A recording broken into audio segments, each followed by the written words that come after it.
Se você pensar sobre isso e pesar, eu sou bom, não tenho ressentimentos e tenho bondade, disse o velho Augusto Pinochet, que viveu até os 91 anos. Realmente, era difícil reconhecer nele aquele poderoso ditador militar que chocou o mundo com sua violência e brutalidade, na qual ele mergulhou o Chile por 17 anos de seu governo.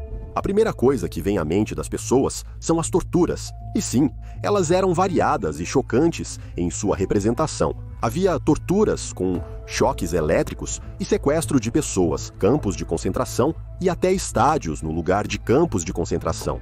Mas há outra coisa, as reformas econômicas fundamentais que, como geralmente acontece, dão seus frutos anos após sua implementação. E tudo isso durante o governo de Pinochet e após sua saída do poder. A propósito, sobre a partida, o ditador, associado a mortes em massa de pessoas pacíficas, deixou o poder após eleições honestas.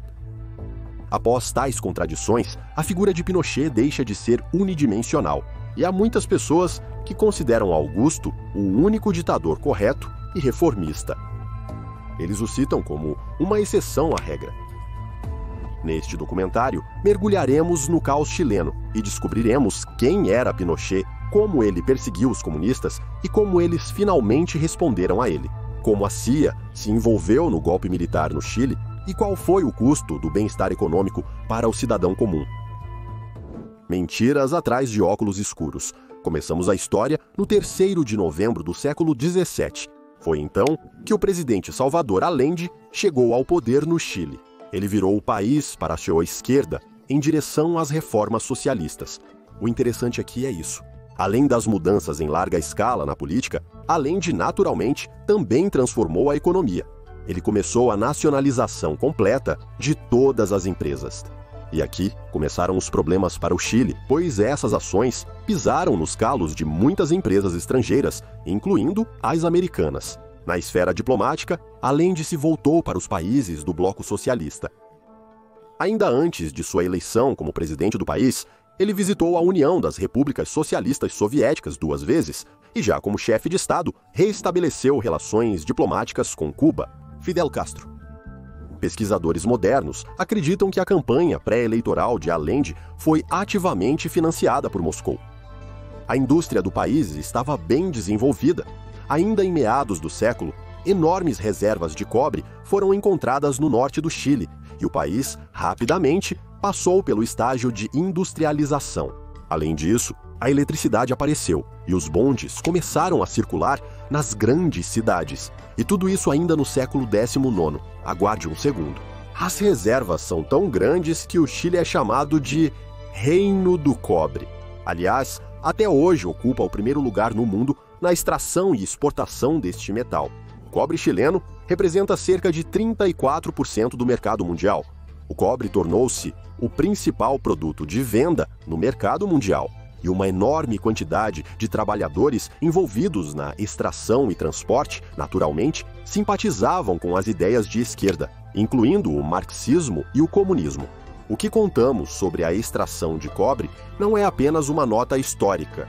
Vamos voltar a Salvador Allende. Sua política de nacionalização levou a um confronto com os Estados Unidos da América. A América do Sul sempre foi uma zona de interesse dos Estados Unidos. Vamos minar ele e, principalmente na principal nação capitalista, a virada socialista na América do Sul não era bem-vinda de maneira alguma. Subitamente, um golpe militar estava sendo preparado no Chile, no qual muitos generais do exército chileno estavam interessados. Não se pode afirmar com certeza que os americanos tiveram o papel principal na reviravolta militar. Mas, como dizem, a mão dos Estados Unidos permanece oculta. No ano de 2023, documentos desclassificados da CIA mostraram que o presidente Nixon, o secretário de Segurança Nacional Henry Kissinger e o governo dos estados, que caracterizaram Allende como um comunista perigoso, sabiam dos planos militares para derrubar Allende muito antes do golpe de Estado. E aqui não há nenhuma conspiração. Esses foram os maiores escândalos na história da CIA dentro dos próprios Estados Unidos. Imediatamente após a reviravolta, a publicação publicou um artigo sob o título Chefe da CIA informou ao Palácio sobre a campanha no valor de $8 milhões. contra Allende nos anos 70 e 73. As consequências políticas fizeram o presidente Ford reconhecer publicamente as operações da CIA no Chile, negando categoricamente qualquer ligação com o apoio ao golpe. Na coletiva de imprensa, Gerald Ford tornou-se o primeiro presidente a reconhecer e defender publicamente os segredos da operação da CIA, que a Organização das Nações Unidas caracterizou como uma defesa limitada das instituições democráticas chilenas contra a ameaça de Allende. Ele afirmou que as ações da CIA estavam nos melhores interesses do povo chileno e, sem dúvida, em nossos melhores interesses. A investigação do Senado, que também revelou conspirações da CIA para assassinar líderes estrangeiros e esforços investigativos semelhantes na Câmara dos Representantes, levaram à adoção de legislação para reforçar os freios e contrapesos nas operações da CIA. Documentos revelados da Casa Branca mostraram a frustração expressa por Ford e Kissinger sobre o fato de que as operações secretas poderiam ser limitadas. "Precisamos da CIA e precisamos de operações secretas", disse Ford ao seu gabinete 9 dias após a publicação das revelações, o artigo e a enxurrada de histórias subsequentes sobre a CIA de vários jornalistas e publicações. Como Kissinger mais tarde admitiu em suas memórias, teve o efeito de jogar pimenta em uma fogueira. Na verdade, toda a campanha foi iniciada pelo jornalista Seymour Hersh, um jornalista investigativo e escritor político americano. Ele recebeu reconhecimento em 1969 por expor o massacre de My Lai e seu encobrimento durante a guerra no Vietnã, pelo qual recebeu o prêmio Pulitzer. Nos anos 1970, Hersh revelou um escândalo informando sobre os bombardeios secretos dos Estados Unidos da América no Camboja e o programa de espionagem interna da CIA. No ano de 2004, ele detalhou os abusos e tratamentos brutais dos militares americanos com prisioneiros em Abu Ghraib, no Iraque. É considerado um dos melhores autores americanos que trabalham no gênero de jornalismo investigativo. A própria investigação levou muitos anos e foi baseada em 10 documentos que, em essência, são registros secretos de negociações governamentais e armadilhas para contradições nas palavras de funcionários oficiais. Mas também não se deve superestimar o papel dos estados. O principal beneficiário acabou sendo, é claro, Augusto Pinochet. Até aquele momento, ele já havia feito uma carreira militar desde o fundo.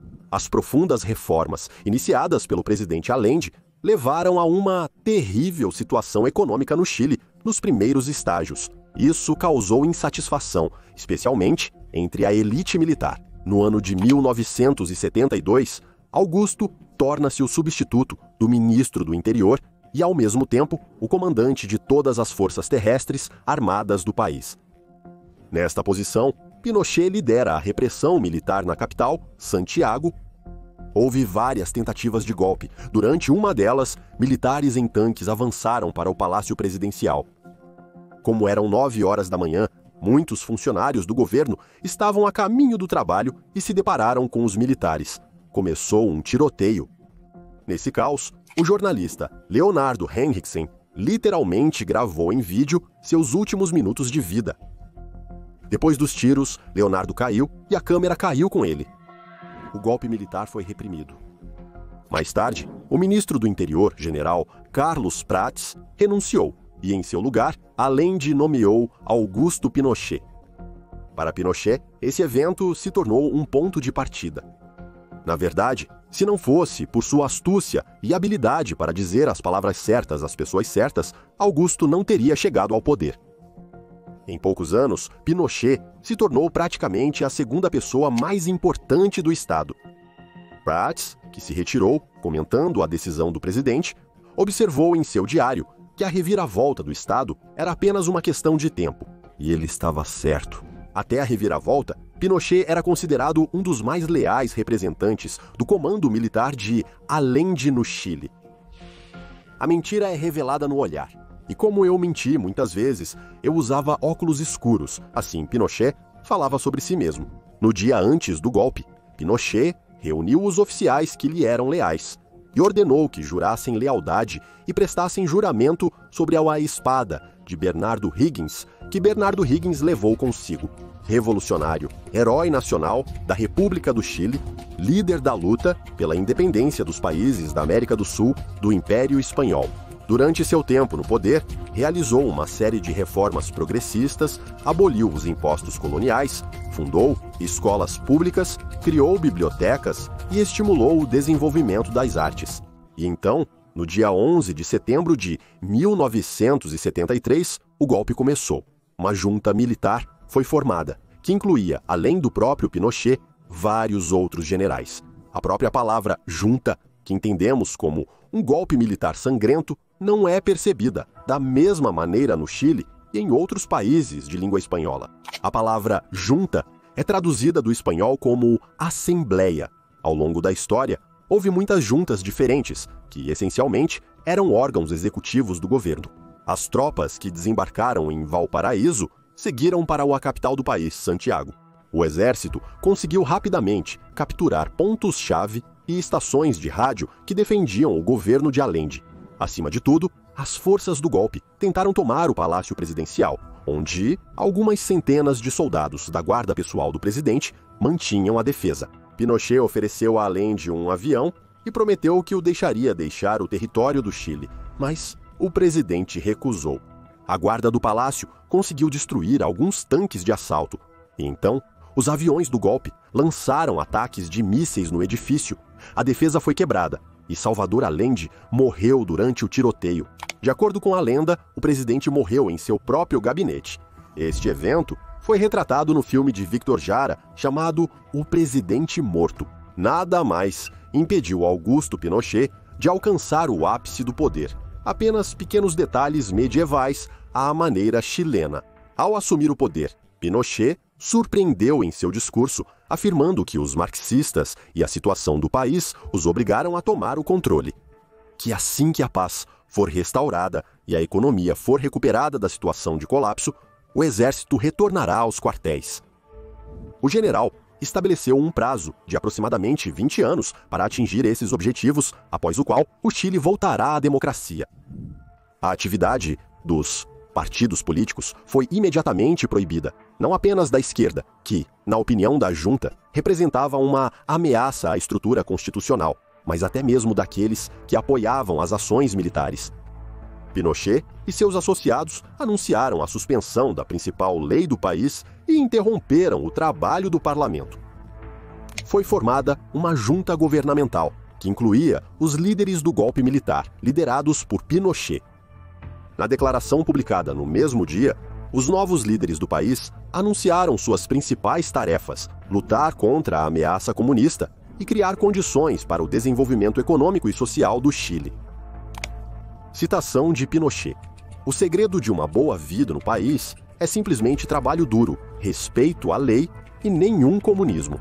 De todos os nossos inimigos, o mais perigoso é o Partido Comunista. Devemos destruí-la agora, enquanto ela se reorganiza em todo o país. Se não conseguirmos, ela nos destruirá mais cedo ou mais tarde. O próprio Pinochet se considerava um democrata. Ele friamente observou que a democracia em si carrega a semente de sua própria destruição.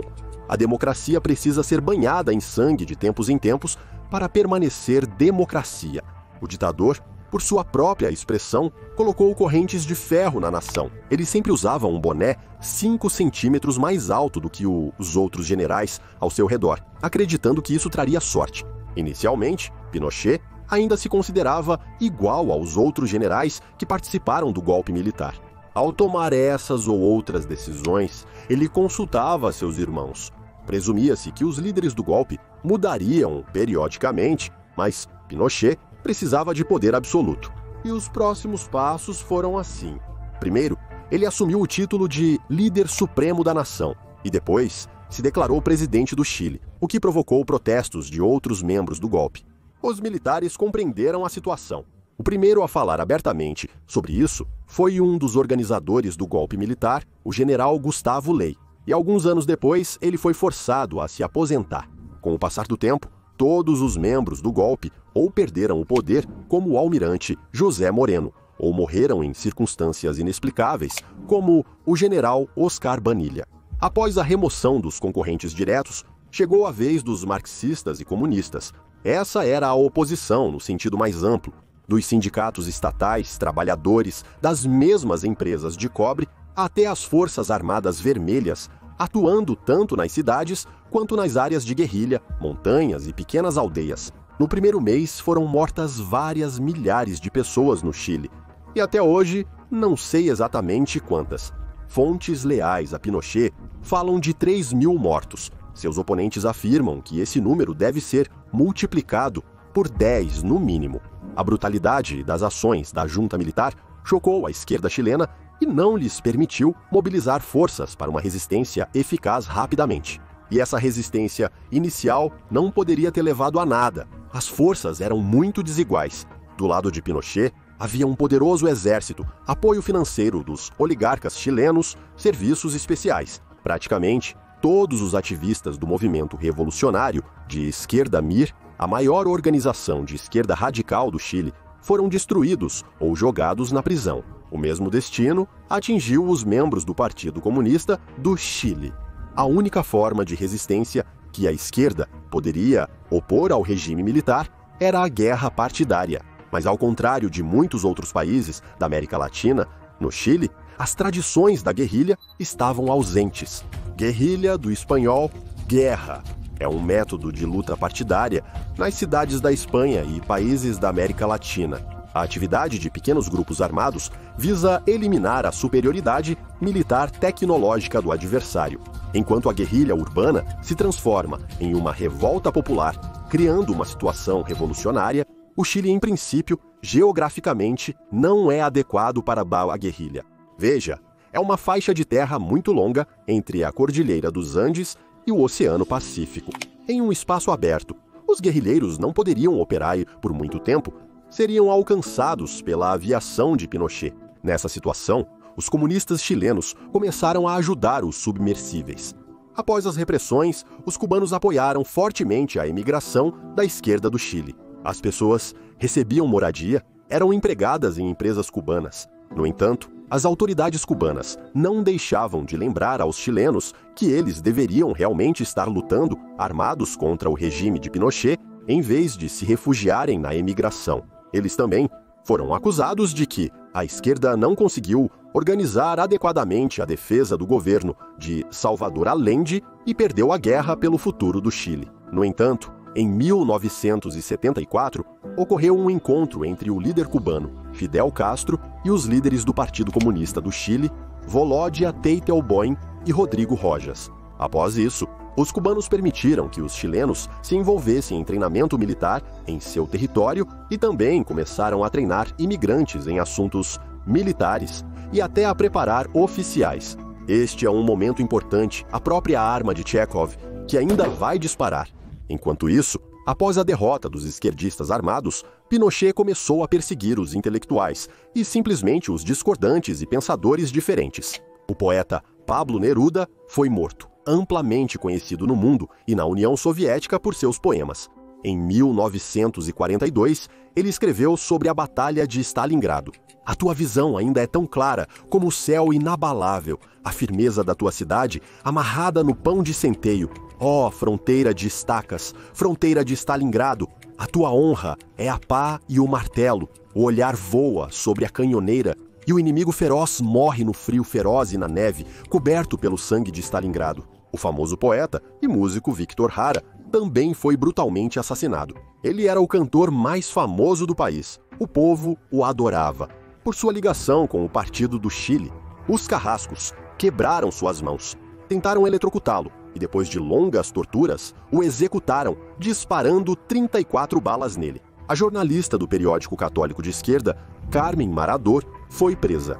Ela passou 7 horas sendo torturada, foi abusada várias vezes, passou fome, foi espancada, teve as pernas quebradas, tentaram eletrocutá-la, queimaram-na com cigarros e usaram os métodos mais cruéis e mortais de tortura. Seus parentes conseguiram libertá-la, mas ela logo morreu devido aos tormentos sofridos. Esses são os 3 exemplos mais conhecidos, mas em geral, a situação era muito pior.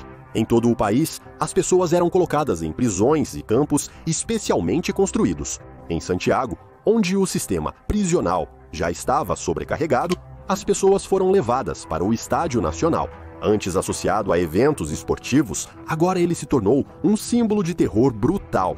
Nele, cerca de 40 mil pessoas foram mantidas em condições horríveis. Após a reviravolta, um escândalo irrompeu nos Estados Unidos da América.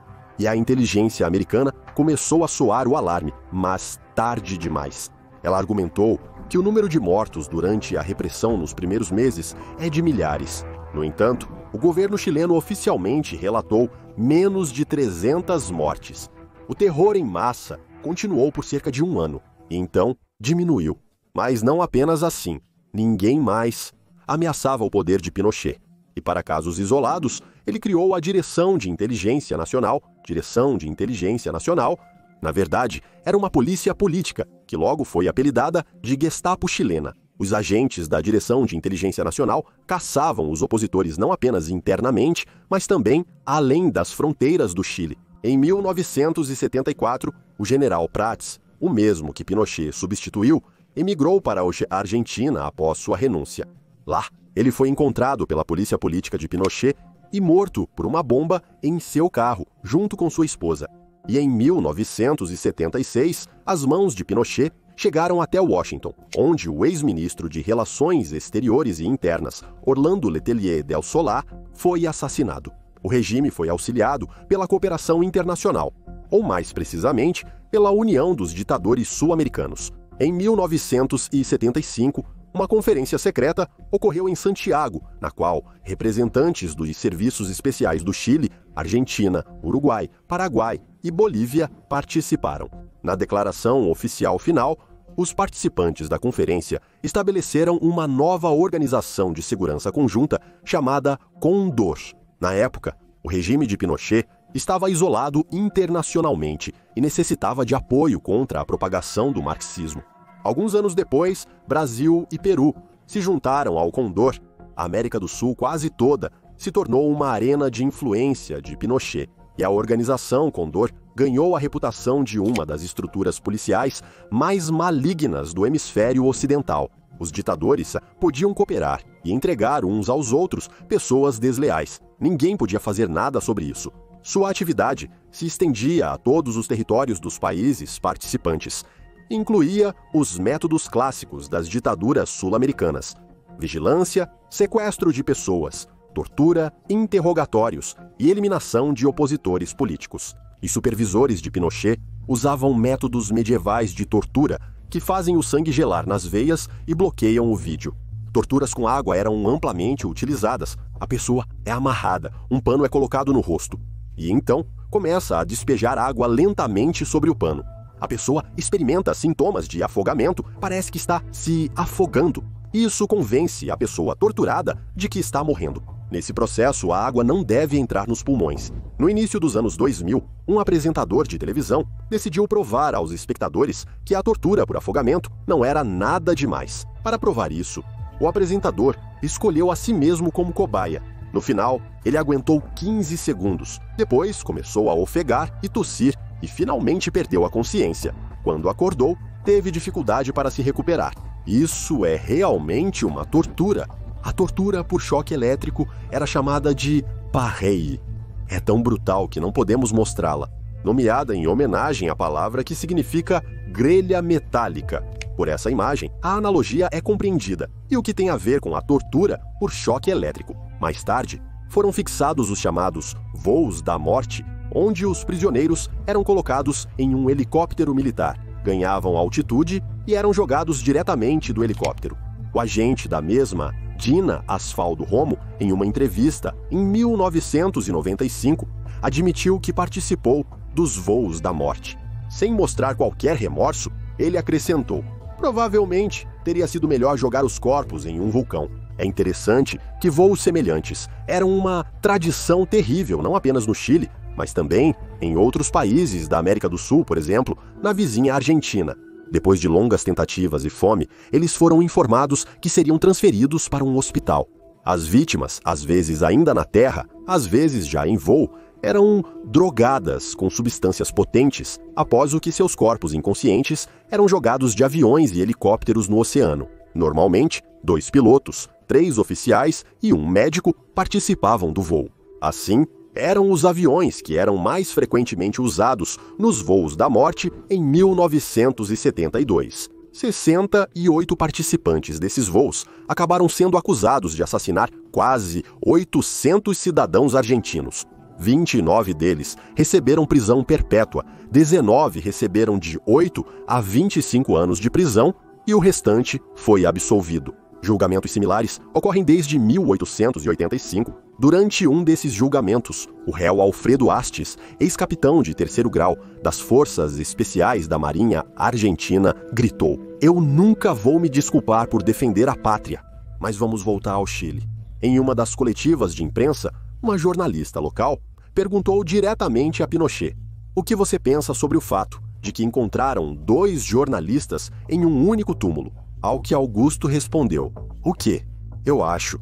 Isso é uma boa economia de espaço. O mini Reich chileno." Em toda essa loucura, há a história mais louca e misteriosa. Estamos falando da colônia Dignidad, um lugar envolto em mitos e lendas. Uma década após o fim da Segunda Guerra Mundial, a América Latina se tornou uma das principais regiões do mundo para onde fugiram ex-criminosos de guerra nazistas. Vários fatores contribuíram para isso. Regimes militares de direita com simpatia pelas ideias nazistas e fascistas, a significativa distância geográfica da América Latina da Europa e a presença de grandes diásporas alemãs. Em 1961, Paul Schaeffer, ex-sargento da aviação Luftwaffe da Alemanha nazista, que serviu como médico júnior durante a Segunda Guerra Mundial e perdeu a visão na frente oriental, chegou ao Chile. Ele deixou a Alemanha devido a acusações de abuso de menores. No Chile, Schaeffer fundou a colônia Dignidad, oficialmente designada para ajudar órfãos afetados por terremotos. Porém, a colônia logo se tornou uma seita isolada, existindo além do controle das autoridades chilenas. Na colônia, a disciplina era rigorosa e a seita de Schaeffer se sustentava com o trabalho dos adeptos, incluindo crianças envolvidos na agricultura, negócios e, segundo alguns relatos, até na fabricação de armas. Após a ascensão ao poder de Pinochet, a colônia tornou-se um centro de tortura e eliminação de opositores políticos. Colaborando com os serviços especiais chilenos, Schaeffer estabeleceu fortes laços com militares e diplomatas, o que lhe permitiu evitar investigações. Quem não conseguiu conduzir uma atividade econômica bem-sucedida? Com o tempo, a colônia literalmente floresceu graças ao trabalho escravo, à ausência de carga tributária e à engenhosidade empresarial de Schaeffer e seus companheiros. Legumes e frutas, produtos lácteos, mel, doces eram vendidos lucrativamente no Chile e na Alemanha. Dentro do perímetro do assentamento, um regime severo estava em vigor, com uma série de regras e requisitos totalitários e sectários, pressão psicológica e responsabilidade coletiva por transgressões. Torturas, abusos, humilhações e perversões eram praticados. Como se descobriu, após a liquidação da comuna, Schaeffer e sua equipe submeteram centenas de vítimas a torturas. Dezenas de cadáveres foram achados em covas clandestinas na área da colônia. Há até uma teoria da conspiração de que Josef Mengele, o médico de Hitler, que realizou experimentos em pessoas no campo de concentração de Auschwitz, trabalhou na colônia. Mas a teoria não é comprovada.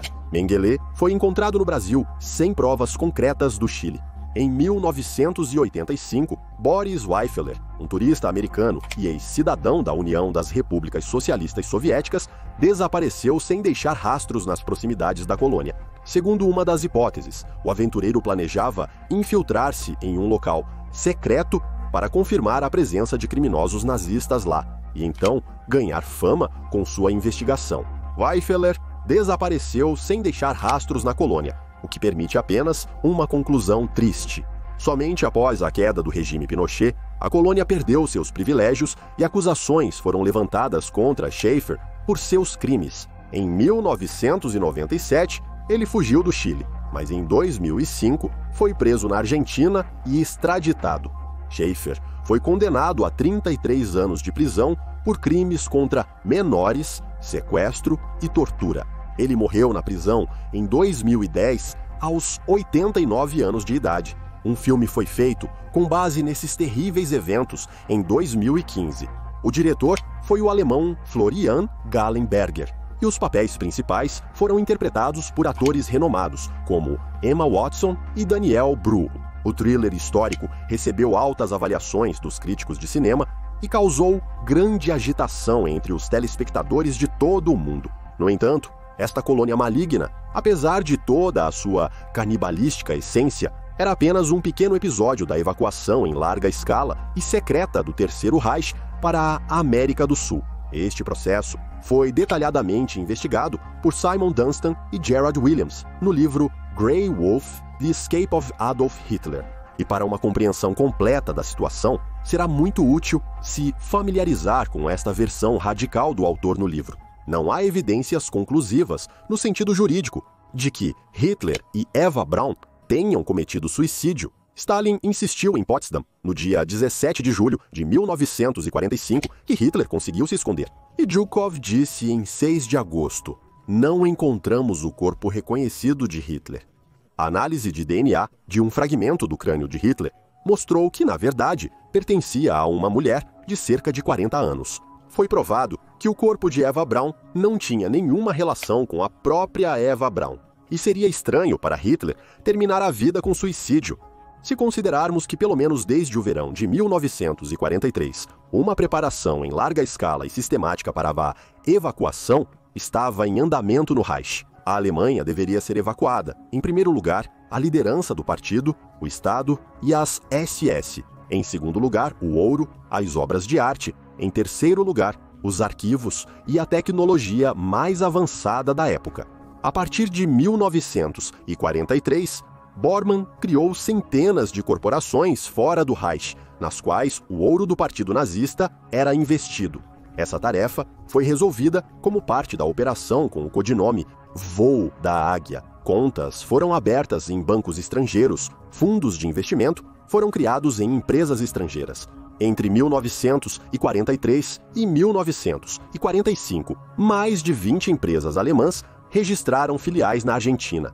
Ativos monetários e outros, como patentes de invenções, foram transferidos através de empresas subsidiárias na Suíça, Espanha e Portugal, para filiais argentinas de bancos alemães. Posteriormente, esses recursos foram destinados a empresas alemãs, atuantes na Argentina, como a montadora Mercedes-Benz. O primeiro fábrica construída além das fronteiras da Alemanha.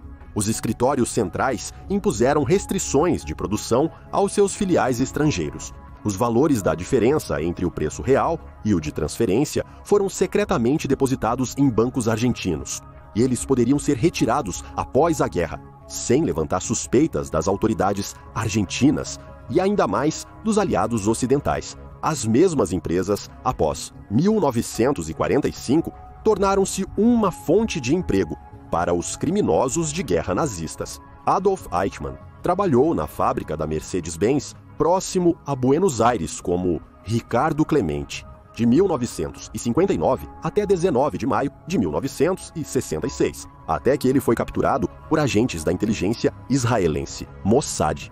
Outro aspecto importante da operação Voo da Águia foi a aquisição de ações ou participações em empresas estrangeiras, especialmente na América do Norte. Para resolver essa questão, Bormann recorreu a um dos maiores jogadores de tais jogos, o conglomerado. Desde a sua fundação em 1926, este gigante adquiriu várias empresas americanas e elas se tornaram parte deste cartel mundial. No momento da declaração de guerra da Alemanha, os Estados Unidos da América possuíam pacotes de controle acionário em 170 empresas americanas e eram acionistas minoritários em mais 108 empresas. Bormann pediu conselhos ao seu presidente Hermann Schmitz e ao ex-ministro da Economia, Dr. Hjalmar Schacht. Juntos, eles coordenaram a transferência de fundos nazistas através de bancos suíços, o Banco de Compensações Internacionais ou através de terceiros. Por exemplo, os irmãos suecos, Marcus e Jacob Wallenberg, adquiriram através do seu Stockholm Enskilda Bank a empresa American Bosch Corporation, uma subsidiária localizada em Stuttgart, da empresa Robert Bosch GmbH. No início de 1945, Bormann concluiu os preparativos para a evacuação da liderança do Terceiro Reich. Restava evacuar o principal vilão de todos os tempos e povos. Entre várias opções de fuga para Hitler, foi decidido usar um esquema de um semi-quilômetro de passagem subterrânea, depois túneis de metrô e, finalmente, um avião. Mas primeiro, aqueles que estavam se preparando para fugir deveriam morrer. Mais precisamente, os sósias deveriam morrer. Hitler não tinha problemas com sósias. Ele tinha um total de 12 deles. Provavelmente, quem foi morto foi Gustav Weber, que começou a substituir o Führer após a tentativa de assassinato, em 20 de julho de 1944. Depois que o avião levou Hitler para as Ilhas Canárias, ele foi recebido a bordo do submarino Lodica. Após percorrer 85.500 quilômetros em 59 dias, o submarino chegou à costa da Argentina no final de julho de 1945. Acredita-se que Hitler morreu aos 72 anos em 13 de abril de 1962. Possivelmente isso é verdade, mas, considerando os desaparecimentos anteriores, podemos supor que mesmo o ano de 1962 ainda não é o fim. Sobre isso um pouco mais tarde. A elite mundial, principalmente a americana, não poderia deixar de saber que Hitler conseguiu fugir. Além disso, a própria fuga só poderia ter sido realizada como resultado de um acordo entre a elite nazista e os americanos. O que os nazistas poderiam ter jogado na balança? Não pouco. Em primeiro lugar, ouro e obras de arte. Oficialmente, os americanos apreenderam apenas cerca de 20% das reservas de ouro do Reich, que financiaram o Plano Marshall. Mas eles não encontraram o ouro do partido, que foi liderado pelo Obergruppenführer SS Franz Schwarz, e o ouro das SS. O saque da Europa foi uma das políticas de Hitler, em particular, e da Segunda Guerra Mundial em geral.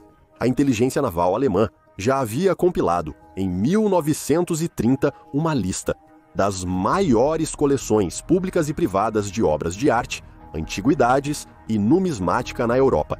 Depois da ocupação, bastava enviar caminhões para os endereços indicados. Isso representava um roubo inaceitável, embora tivesse seu lugar. Hitler queria usar os valores que eles haviam acumulado como uma ferramenta nas futuras negociações de paz.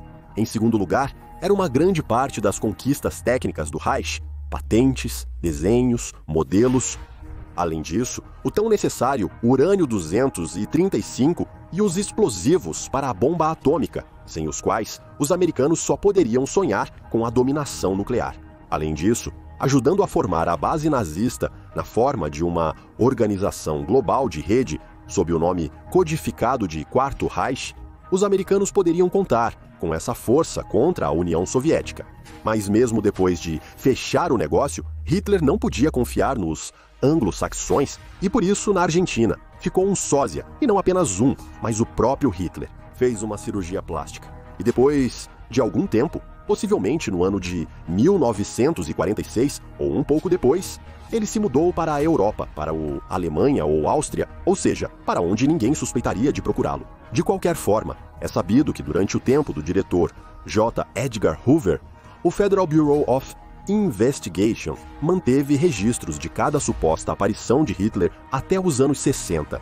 Bem, as notícias que periodicamente surgem sobre este assunto servem como cortinas de fumaça informativas para eventos reais. Vamos acompanhar o destino de outro homem a quem chamavam de Mefistófeles de Hitler. Ao contrário de Hitler, Bormann continuou a viver sob diferentes nomes na América Latina, circulando entre Argentina, Chile e Paraguai e liderando o invisível Quarto Reich. Mas ele não foi para a América Latina imediatamente. No verão de 1946, ele atravessou para o Palmau, Espanha, e viveu por algum tempo no mosteiro dos dominicanos de San Domingo. É interessante que quando a inteligência israelense começou a se aproximar do mosteiro em 1969, ocorreu um incêndio e começou na área onde os registros dos hóspedes do mosteiro eram mantidos. Em 1946, no final do verão de 1947, Bormann decidiu que era hora de se mudar para a Argentina, onde grandes recursos já haviam sido transferidos. O presidente era mais do que simpático a Hitler, ao nazismo e ao Terceiro Reich, Juan Perón. No entanto, sua esposa Eva Perón, uma mulher dura e ambiciosa, teve uma enorme influência sobre ele. Em junho de 1947, ela chegou à Espanha. A parte principal era a parte não oficial da visita, as negociações com Bormann, que deveria selar o pacto dos nazistas com a família Perón. Valores quase $1 bilhão em troca de uma vida segura na Argentina. E aqui a queridinha do povo argentino surpreendeu. Ela disse a Bormann que ele poderia manter um quarto dos bens trazidos para o país, e o restante seria entregue através de pessoas confiáveis para ser guardado em bancos suíços. Bormann não podia fazer nada, já que ele foi traído por algumas pessoas dedicadas aos segredos do Partido Dourado. Este esquema de Eva Perón tornou-se possível graças à cumplicidade e ao silêncio de pessoas em quem Bormann confiava mais na Argentina, como Ludwig Freud, Ricardo von Leuth, Ricardo Stout e Heinrich Dörge. Todos eles tinham confiança para gerenciar contas bancárias abertas em Buenos Aires para a Operação Terra do Fogo. No entanto, Bormann não era do tipo que perdoa. Os banqueiros que o traíram começaram a morrer rapidamente, um após o outro. Heinrich Dörge morreu misteriosamente em 1949. Encontraram Ricardo von Leuth morto na rua, em Buenos Aires, em dezembro de 1955. E Ricardo Stout sobreviveu a Leuth por apenas alguns meses. Ludwig Freud, principal figura na Operação Terra de Fogo, morreu em 1952, após beber café envenenado.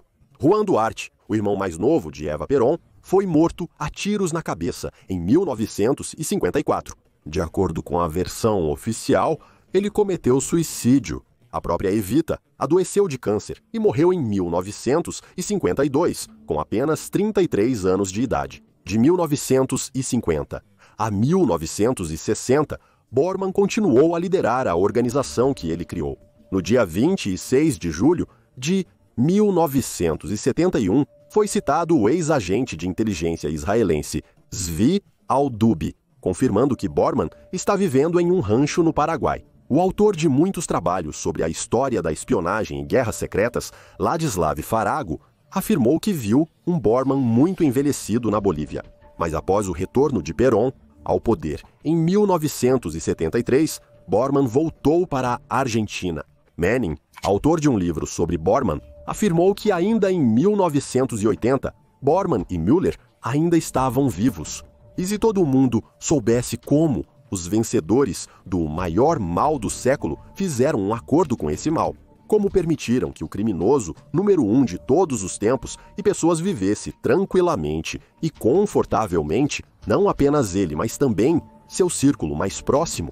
Isso se tornaria uma prova direta de que o Terceiro Reich foi um experimento para criar uma nova ordem mundial. Afinal, foi nele que foram desenvolvidas coisas como o controle de grandes massas de população desenfreada, um sistema de poder de 2 camadas, o partido e a estrutura da ordem SS, controles sociais rigorosos e muito mais. Além disso, o Terceiro Reich também era um projeto de negócios global da elite ocidental. Todas essas informações permitem supor que a Nova Suábia, a base na Antártica, os discos voadores e o contato do Terceiro Reich com extraterrestres são todos balões de informação intencionalmente lançados. Eles simplesmente disfarçaram a informação sobre a movimentação de enormes fluxos financeiros. De fato, uma visão bem deprimente para praticamente toda a história conhecida.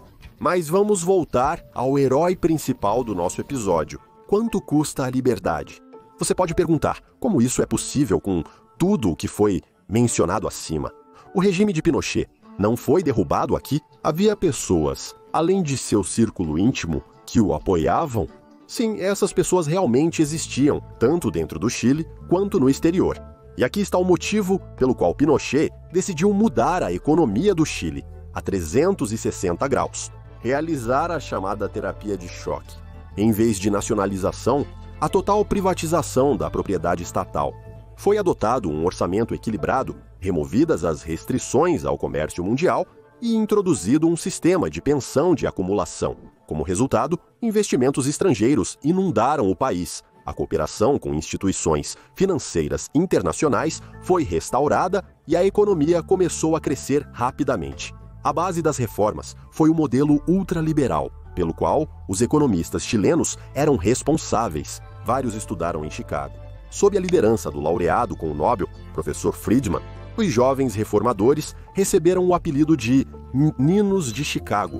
Milton Friedman, economista americano neoliberal, ganhador do Prêmio Nobel de Economia, fundador da Escola de Economia de Chicago, desenvolveu a teoria econômica do monetarismo, foi conselheiro do presidente dos Estados Unidos da América Ronald Reagan e da primeira-ministra britânica Margaret Thatcher. Paradoxalmente, Pinochet conseguiu fazer o que Allende não conseguiu: garantir um crescimento econômico estável para o Chile ao longo de muitos anos. Inicialmente, as tentativas de Pinochet pareciam fracas. Em seu tempo, Allende aumentou os gastos públicos. Pinochet os reduziu, mas a economia ainda estava em declínio. Em 1975, a produção industrial no Chile caiu 12%. Allende fechou as fronteiras para a importação. Protegendo o produtor chileno, Pinochet reduziu as tarifas de importação.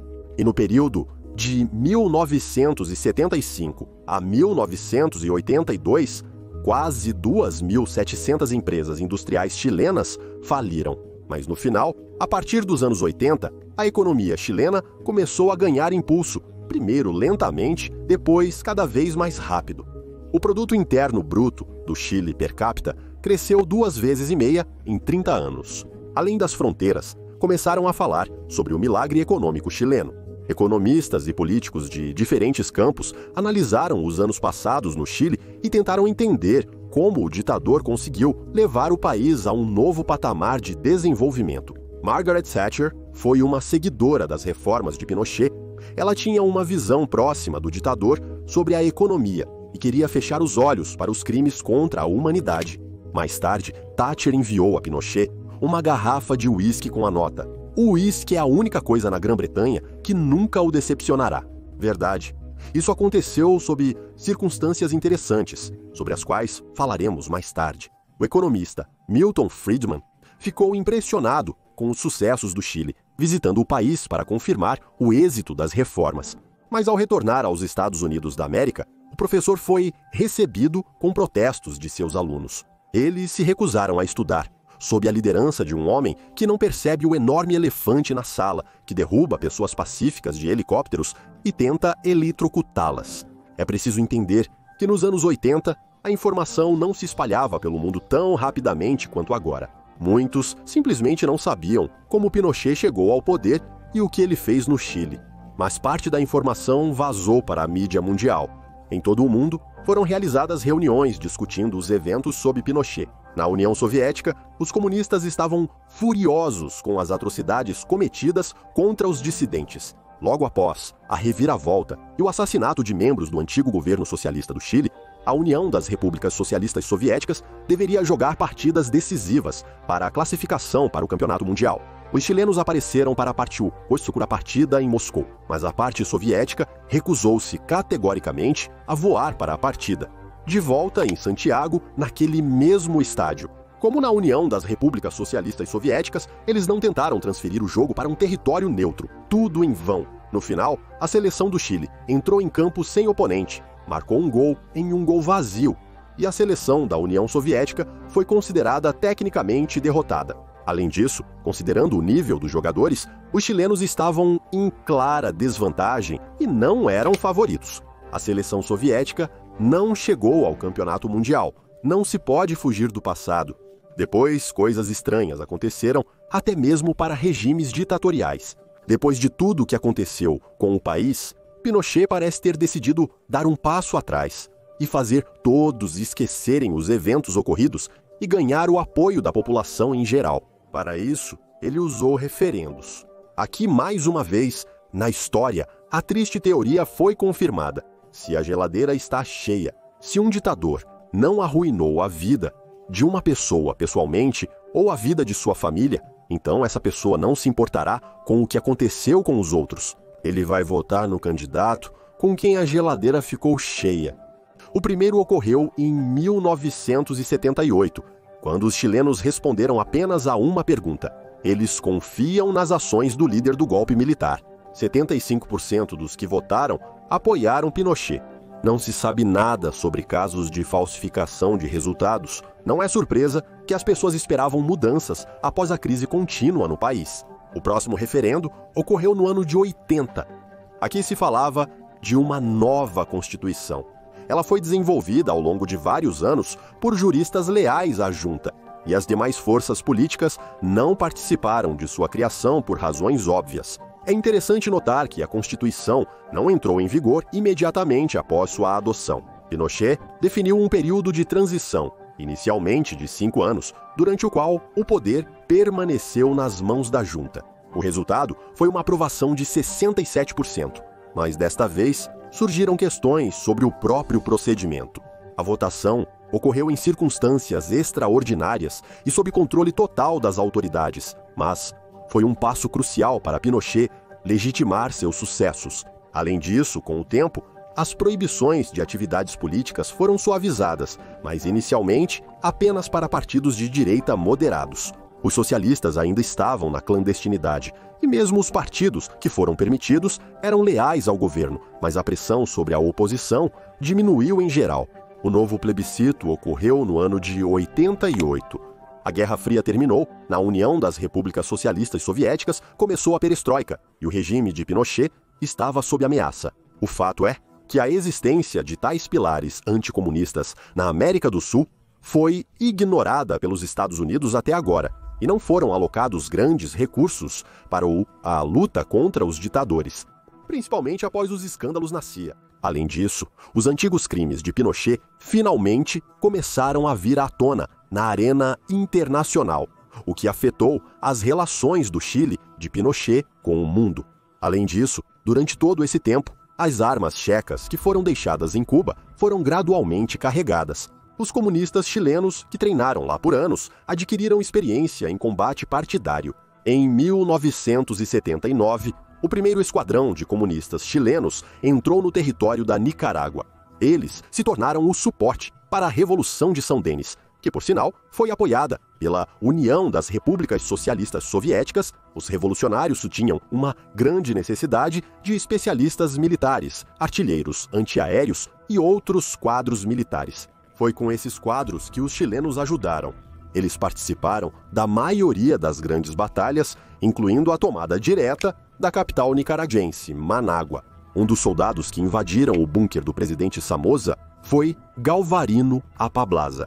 Um dos futuros líderes do movimento partidário no Chile lutou na Nicarágua, e Raul Friedman, futuro comandante da maior organização partidária do Chile. Após a vitória dos sandinistas, muitos comunistas chilenos permaneceram na Nicarágua para continuar servindo nas Forças Armadas Revolucionárias nicaraguenses em posições de comando e instrução. Em 1980, o Partido Comunista do Chile oficialmente anunciou a transição para a luta armada contra o regime de Pinochet.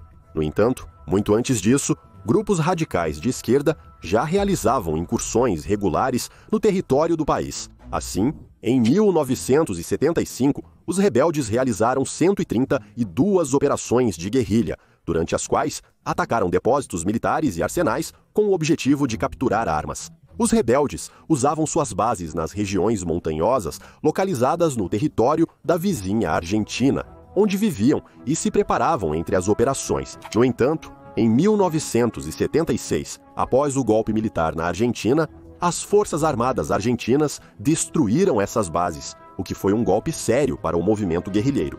Como resultado, houve um período de calmaria no Chile por algum tempo. No entanto, já em 1973, ocorreu a primeira grande manifestação contra o regime de Pinochet em Santiago. O protesto foi duramente reprimido, mas se tornou um precedente. Os comunistas começaram a se infiltrar no território do Chile e a organizar completamente a resistência e, o mais importante, a influenciar as opiniões dos chilenos, voltando-os contra a junta de Pinochet. Claro, não se pode chamar os subversivos de santos. Experimentando uma escassez de recursos, eles se envolveram no sequestro de pessoas ricas e seus parentes, exigindo resgate. Também impuseram aos empresários chilenos o chamado Imposto Revolucionário, algo semelhante à extorsão sul-americana. Muitos subordinados se envolveram em tais atividades em países da América do Sul, por exemplo, na Colômbia. Forças Armadas Revolucionárias da Colômbia do Espanhol. Forças Armadas Revolucionárias da Colômbia ainda está ativa e conduzindo sua luta. Ela consiste em até 20 mil pessoas. Ela foi formada em 1964 como uma ala militar do Partido Comunista do país. Os membros das Forças Armadas Revolucionárias da Colômbia lutaram com armas em mãos pela criação de um estado de justiça social e igualdade social. O grupo financiou suas atividades de uma maneira interessante. Em 1982, na Conferência Partidária das Forças Armadas Revolucionárias da Colômbia, eles decidiram impor um imposto revolucionário aos grandes produtores de cocaína. Os colombianos os chamavam de narcopartidários. Como instrumento de pressão sobre o poder, os rebeldes usavam atentados, ataques a postos policiais e sequestros de pessoas. Em seu tempo, eles conseguiram sequestrar até mesmo candidatos presidenciais, Ingrid Betancourt. Em geral, eles não diferiam muito nos métodos de Pablo Escobar. As forças governamentais tentaram regularmente limpar a selva dos guerrilheiros, usando tanto a artilharia pesada quanto os bombardeiros durante as operações militares. No entanto, os rebeldes ainda controlam cerca de 20% do território colombiano. Desde 1964, mais de 220 mil colombianos morreram em conflitos contínuos, muitos deles civis. Apenas em 2016, o governo assinou um acordo de paz com a liderança rebelde em Havana, Cuba. Com esse pano de fundo, o regime enfraquecido de Pinochet se aproximou do próximo referendo. Ele tratava da possibilidade de estender o poder total de Pinochet. Apesar do ditador prometer aumentar os salários e permitir partidos de oposição nas próximas eleições, a própria formulação da questão causou indignação na população. Manifestações ocorreram em todo o país, resultando em confrontos com a polícia. E no dia 5 de outubro de 1988, 55% dos eleitores votaram contra Augusto Pinochet. As eleições presidenciais, as primeiras após o golpe de Pinochet, ocorreram em dezembro de 1988. Pinochet colocou seu candidato contra eles, mas ele perdeu. O vencedor foi o representante do Partido Democrata Cristão, Patrício Aylwin. Agora pode-se afirmar com certeza que o regime de poder absoluto de Pinochet ficou no passado. Obviamente, o ditador não esperava tal resultado. Ele acreditava que os chilenos esqueceram o passado e focaram no futuro, onde ele manteria a mesma posição. O que contamos sobre as previsões do referendo fracassado é muito importante. Todos esses fatores, o retorno da esquerda ao país, a mudança de atitude no mundo e o cansaço geral do povo, se combinaram em um quebra-cabeça inacreditável para Pinochet. Foi a primeira vez que ele realmente cedeu e permitiu que as pessoas fizessem uma escolha honesta. Isso acabou com ele. Por outro lado, a palavra destruído é um pouco inadequada. Pinochet não ousou desafiar a ira popular, porque a Constituição, escrita pela junta militar, não apenas concedia impunidade ao ex-ditador, mas Augusto até manteve o cargo de senador. Ele ocupou e aproveitou este cargo com prazer até 1998, e isso porque ele próprio se aposentou devido a problemas de saúde. Após a aposentadoria, Pinochet foi para a Grã-Bretanha para uma cirurgia, onde foi completamente inesperadamente preso. Enquanto isso, no Chile, a investigação de seus crimes estava complicada. Os países europeus não enfrentaram tais restrições. O Tribunal Espanhol emitiu um mandado de prisão para ele, já que, durante seu governo, muitos espanhóis que foram para o Chile ou já estavam lá, desapareceram ou foram mortos. O caso mais notório estava relacionado ao espanhol Carmelos Ria, funcionário da Organização das Nações Unidas. Ele foi exposto a um gás neuroparalítico que é 16 vezes mais mortal que o cianeto. No entanto, o caso Pinochet rapidamente se tornou um problema interno para a Grã-Bretanha. Os pedidos de extradição foram negados, pois o Tribunal Britânico reconheceu a imunidade do general como senador, mas a Câmara dos Lordes, ao contrário, considerou a prisão legal. Como resultado, graças à fiança paga pelos advogados, Pinochet permaneceu em um hospital de Londres durante as investigações e não pôde deixá-lo. Aliás, Foi então que Margaret Thatcher enviou uma garrafa de uísque ao ex-ditador. No ano 2000, após o fim da prisão, as autoridades britânicas deportaram Pinochet para o Chile. Ele passou os últimos 6 anos de sua vida em um hospital militar na capital. Durante esse período, o tribunal chileno continuou a considerar novas acusações, incluindo questões sobre sua imunidade e responsabilidade legal em relação à demência senil. O processo judicial contra o ex-ditador tornou-se um dos eventos mais ressonantes daquela época. Pinochet foi acusado de assassinatos no âmbito da Operação Condor, sequestro de pessoas, bem como participação no comércio ilegal de armas e drogas. Apesar de vários ex-companheiros terem sido condenados, o general escapou da punição, mesmo com diversas acusações. No final de 2006, Pinochet sofreu um ataque cardíaco generalizado e morreu em 10 de dezembro no Hospital Militar de Santiago. Assim terminou a história de Augusto Pinochet. Alguém dirá que ele passou os últimos anos de sua vida terrivelmente, sendo gravemente doente, sendo arrastado pelos tribunais até que sua saúde finalmente falhou. Mas por outro lado, quantos ditadores você conhece que viveram até os 91 anos e morreram de morte natural? E, em geral, quantas pessoas você conhece que viveram até os 91 anos? De qualquer forma, desde então, nada semelhante ao nível de devastação que as pessoas tiveram que passar ocorreu no Chile. Afinal, o país é agora um dos mais bem-sucedidos em sua região. Dentro da região latino-americana, o Chile tem os maiores indicadores de produto interno bruto per capita. No ano de 2023, o Chile entrou no top 5 dos países mais seguros da América Latina, depois da Costa Rica, Uruguai e Argentina. O passaporte chileno é o 16º em liberdade de movimento. Sua principal vantagem é dispensar visto para os Estados Unidos da América e outros países. No ranking de países do mundo, pelo Índice de Competitividade Global, o Chile ocupa o 33º lugar. Este índice avalia os países com base em 12 critérios, incluindo instituições políticas, infraestrutura, estabilidade macroeconômica, educação, eficiência do mercado de trabalho, desenvolvimento do mercado financeiro, tecnologia, inovação e negócios. O Chile contribui para o mundo não só com o cobre, mas também com outros recursos, como o lítio, permitindo encarar o futuro com confiança. A prevalência do modelo econômico liberal não impediu o governo de anunciar planos para nacionalizar a indústria do lítio, já que o país possui quase 10 bilhões de toneladas de lítio. Apenas a Bolívia e a Argentina possuem reservas mais significativas. Com o boom dos carros elétricos, o governo vê essa decisão como uma oportunidade para um salto econômico.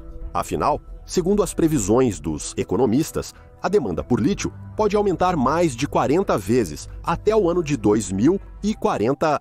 Hoje, o Chile está entre os líderes do ranking de transformação política. Por um lado, os governos democráticos tentam construir uma imagem negativa de Pinochet e tudo o que está associado a ele. Ainda nos anos 2000, sob o presidente Ricardo Lagos, as vítimas de repressão receberam compensação. Por outro lado, sempre há pessoas na sociedade que defendem o ponto de vista de que Pinochet não estava totalmente errado. Agora, os problemas com a segurança interna no país estão contribuindo para isso. Pinochet e suas medidas duras contra a agitação e a paz são positivamente percebidas por aqueles que estão insatisfeitos com a política do governo. No país, houve várias tentativas de substituir a Constituição, que ainda está em vigor desde os tempos de Pinochet, mas no ano passado, outra tentativa sofreu um revés, porque havia muitas questões em relação ao texto da nova versão. Apesar disso, o país ainda se relaciona criticamente com o legado da ditadura. E até existe um conceito como o trauma do pinochetismo. A economia de mercado, construída na época de Pinochet pelos meninos de Chicago, satisfaz a todos. Quanto ao próprio milagre econômico chileno, o lado negativo foi que, à medida que o mercado se saturava e a atividade empresarial crescia, as funções sociais do Estado desapareciam literalmente diante de nossos olhos. De fato, como planejado, toda a esfera social, incluindo a previdência, foi transferida para mãos privadas. O desemprego, especialmente após a crise, começou nos anos 80 e se manteve em torno de 20% por alguns anos. Os processos de privatização foram acompanhados pelo enriquecimento pessoal da família do ditador e dos grupos de elite próximos. Como resultado da privatização de Pinochet, o Estado perdeu cerca de 6 bilhões de dólares. Das 15 mil empresas privatizadas, mais de 2/3 passaram para a propriedade privada. Em desrespeito à legislação, o modelo liberal de Friedman, criado para o funcionamento contínuo das instituições, se fundiu com o direito de telefone, o nepotismo e outras características peculiares do regime. Hoje, a comunidade de especialistas expressa diferentes pontos de vista sobre o legado de Pinochet, mas o próprio conceito do milagre chileno foi amplamente revisado. É assim que essa figura ainda provoca debates acalorados entre as pessoas. E o que você pensa sobre isso? Você? Deixe seu comentário, será um prazer ler. Até o próximo episódio em nosso canal. Isso não é uma ditadura, senhores. Isso é ditado pela vida. Mas, se for necessário, teremos que tomar medidas drásticas, porque primeiro temos que salvar o país e depois olhar para trás. E por isso estou convencido de que apenas quando os chilenos virem o que é o comunismo, quando os chilenos perceberem a decepção, a mentira, como eles estão sendo enganados, eles perceberão que o governo está certo